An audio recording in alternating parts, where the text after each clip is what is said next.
My name is Leanne Pear, and I am from 21st Century Educators. In light of our schools being closed next week, I just wanted to take the opportunity to share with you a few tips as to how to transition your class from the physical space now to the online environment.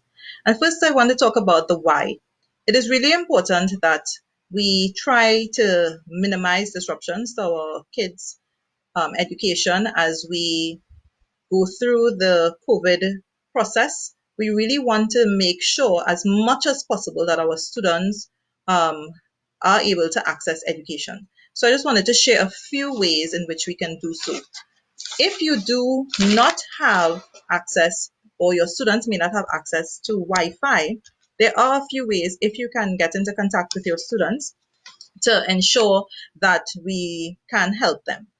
If they do have devices, whether it be phones, tablets, or laptops, and we can, arrange to just meet with them, what we can do is prepare a file that can be uploaded directly to their laptops or via Bluetooth through their phones.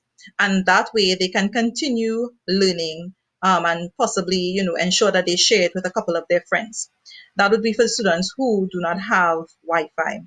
Additionally, if possible, for secondary school students at least, we can try to see maybe if they can have access to the MOE laptops, if that is allowed, that they can take them home and we can place files on their computers so that they can continue working and make sure that they are not left behind.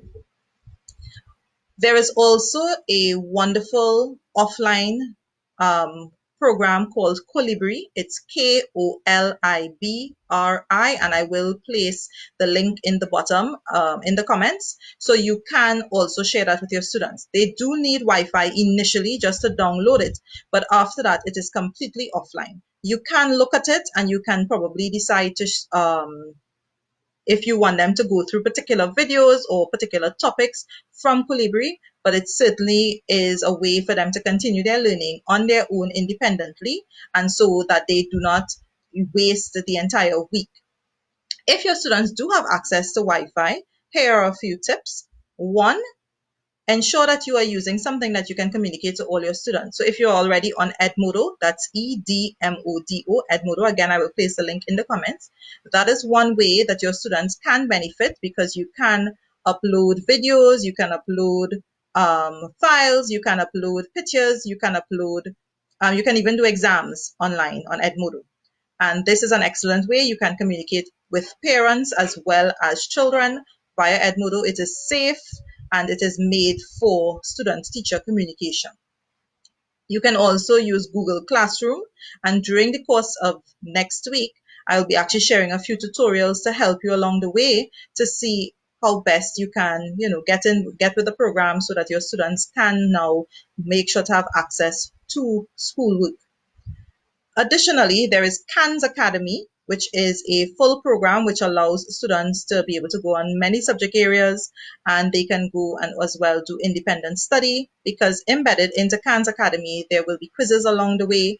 There are tutorials and it covers a wide range of subject areas. So again, you can use that tool. Some teachers could use the WhatsApp as a way to reach their students. So you can communicate, you can send voice notes, if you need to give them codes to access the different software that I just mentioned, you can do so.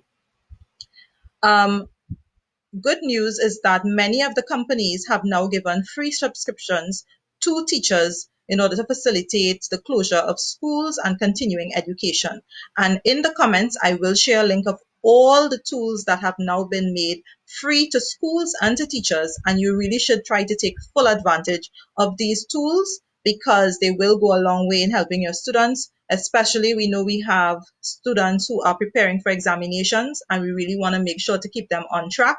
So whether it is SEA or whether we have CSEC or CAPE students, even university level students, you can use a lot of these free tools to ensure continuation of your classes. And you can also ensure that your students have fun while at home and still engage in active learning.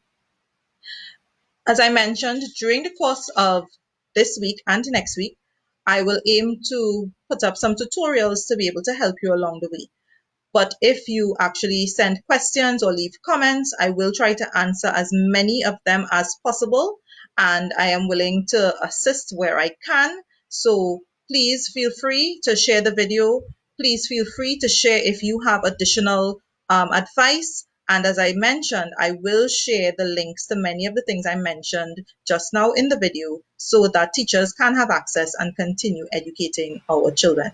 I want to ask you to stay safe and let us continue doing what we do best. We are going to continue educating our children and we can see where this goes. So thank you very much for watching our video, and I will be back to give you a few more updates as things come to hand in terms of how we can continue educating our children online. Thank you. Bye-bye.